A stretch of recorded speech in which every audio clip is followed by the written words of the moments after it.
Muri iyi si ya rurema usanga abantu bagira ibyifuzo bitandukanye bitewe n'igihe runaka bagezemo. Urugero rwihuse muri uyu munota, ahantu runaka hari umugore upfukamye ari gusenga ngo Imana imuhe umwana.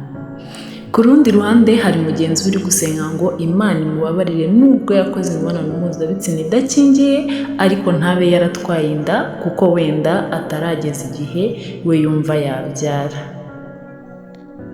Utekereje kuri ibyo byose usanga ikibazo bahuriyeho kibaza ngo ni gute namenya ko nasamye? Iyo niyo mpamvu uyu munsi nabateguriye inkuru igufasha kumenya niba waba utwite. Abenshi usanga bategereza igihe cyo kuzabura imihango kugira ngo batangire gukeka ko baba barasamye. Ariko uyu munsi njyewe ngiye kubaha ibimenyetso bishobora gutuma umenya cyangwa se ukeka ko waba warasamye. Ibyinshi mu bimenyetso biba bijya gusa nka bimwe mu bigaragara ku mugore ugiye kujya mu mihango. Niyo mpamvu abenshi batamenya ko basamye. Ariko niba uzi ko wakoze imibonano idakingiye, bimwe muri ibi bimenyetso bigomba gutuma utangira gukeka ko waba warasamye. Kugira ngo ukeke ko waba warasamye inda, icya mbere ni ukuba ubanza kuba uzi ko wakoze imibonano mpuzabitsina idakingiye, kandi nanone akaba ari nta buryo bwo kuboneza urubyaro ukoresha. Mu by'ukuri rero bisaba byibura iminsi 6 nyuma y'uko intanga zombi zihuye ngo urusoro rube rwajya muri nyababyeyi, ari nako umubiri utangira gusohora imwe mu misemburo niyo itera impinduka z'ibanze n'ibimenyetso by'ibanze. Ibyo bimenyetso rero reka duhere ku cya mbere, ni isesemi ya mu gitondo n'impinduka mu mpumuro. Iki ni cyo kimenyetso kizwi cyane ku bagore batwite, kugira isesemi ikabije ndetse no kuruka cyane cyane mu gihe cya mu gitondo.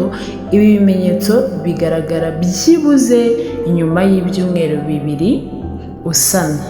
Uku kuruka bigaragara cyane mu bagore batwite ariko akaba atwise ku nshuro ye ya mbere.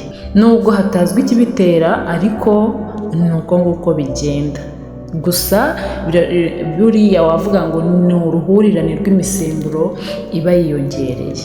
Ibi rero bijyana no guhumurirwa cyangwa kunukirwa bikabije n'ibiribwa runaka, kurarikira ibiribwa cyangwa ibintu bidasanzwe biribwa mu buryo bukabije. Ikimenyetso cya kabiri ni impinduka ku mabere. Igice cy'amabere kiri mu bice bigirwaho ingaruka cyane n'imisemburo nk'uko tugiye kubibabwira. Buriya iyo umugore agiye kujya mu mihango ni kimwe n'iyo umugore yasamye, uko byagenda kose amabere yumva impinduka. Rero hari imisemburo ituma amabere yiyongera mu ngano ndetse rimwe na rimwe akaba yanumva murya mu mezi ya mbere yo gusama. Impamvu nyamukuru rero amabere ahinduka ni uko aba yitegura kuzonsa umwana. Indi mpamvu nubwo idahita igaragara kare ni imoko ihinduka umukara kurushaho. Ikimenyetso cya gatatu ni ugutonyanga kw'amaraso no kuribwa mu nda. Iyo intanga zimaze guhura zikora urusoro. Ibi bibera mu miyoborantanga. Iyo igihe kigeze urwo rusoro ruvaho rwari ruri rukajya mu mura hagati, aho rushaka aho rufata akaba ariho ruzakurira rugahindukamo umwana. Iyo urusoro ruri gufataho aho ngaho kumura, umugore ashobora kuva amaraso make akanaribwa mu nda. Gusa ibi bibaho hashize igihe nk'icyo wari usanzwe uboneraho imihango. Niyo mpamvu usabwa kwitonda ukareba niba icyo wita imihango atari amaraso ava, cyane ko yo aba ari make rimwe na rimwe akazana n'ururenda rujya gusa na kaki.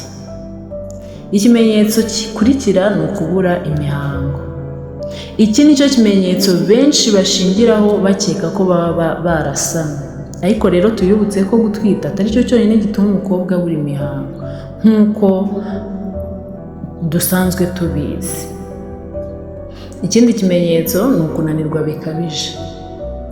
Gutwita byongera umugore umunaniro, ahanini biterwa n'uko aba afite ikindi kiremwa muri we, kandi nako si akazi koroshye. Iyo hakiri kare nko mu kwezi kwa mbere, kunanirwa biterwa n'imisemburo iba yiyongereye, aho usanga umugore aba asinzira cyangwa agahunyiza ahantu hose yicaye. Icyo gihe uzasanga umugore ahorana utubaraga duke, nyine wamureba nawe rwose ukabona harimo akantu. Ikindi kimenyetso ni impinduka mu kwihagarika. Iki ni kimwe mu bimenyetso biza kare ku bagore batwite. Kwihagarika inshuro nyinshi kurusha izisanzwe, ibi nabyo biterwa n'imisemburo y'abagore iba yiyongereye. Ikindi kimenyetso ni uguhinduka kw'ibyiyumviro. Imisemburo yiyongera umugore uyasamye inda niyo itera guhinduka kw'ibyiyumviro byo mu mubiri. Rimwe ukaba wishimye mu minota mike, iyindi minota yindi ukaba uhise ubabara. Ibi bisaba kumenya uko witwara muri ibi bihe ngo utabera umutwaro abo mubana, kugira ngo nabo batekane. Ibindi bimenyetso wenda byatuma ukeka ko waba warasamye harimo kuzungera rimwe na rimwe, ukaba wanagwa no hasi, kuribwa umutwe ndetse n'umugongo, kumva ibintu bimeze nk'ibyuma mu kanwa, mbese ukumva uburyohe nk'uwariye ibintu bikoze mu byuma, ibibazo byo guhumeka, ururenda rwera ruhoraho. Nyine hari gusa ibyo mvuze bijya mbere ni ibimenyetso by'ibanze. Ariko nanone ibyo tumaze kubona byose, ibimenyetso bishobora gutuma umugore akeka ko yasamye, gusa bose ntibagira ibimenyetso, hari n'abatagira na kimwe. Niyo mpamvu buri wese ukeka ko atwite agomba gukora ikizami cy'inkari, ubundi akaba yakwemeza ko yamaze gusama. Ibi byose wabishingiraho uvuga ngo ndatwite, cyangwa se ukavuga ngo ngiye kugura tesite, nkore tesite ndebe ko naba narasamye, cyangwa se byaba bitagukundira ukaba wajya kwa muganga ukabona kubikonfirima ko waba warasamye. Niba wumva unyuzwe n'iyi nkuru nguhaye n'ubumenyi nguhaye, kora share, kora subscribe niba utarayikora, wandike n'igitekerezo cyawe muri komenti cy'icyo twazavugaho ubutaha. Murakoze kubana nanjye, Imana yo mu ijuru ibamere umugisha.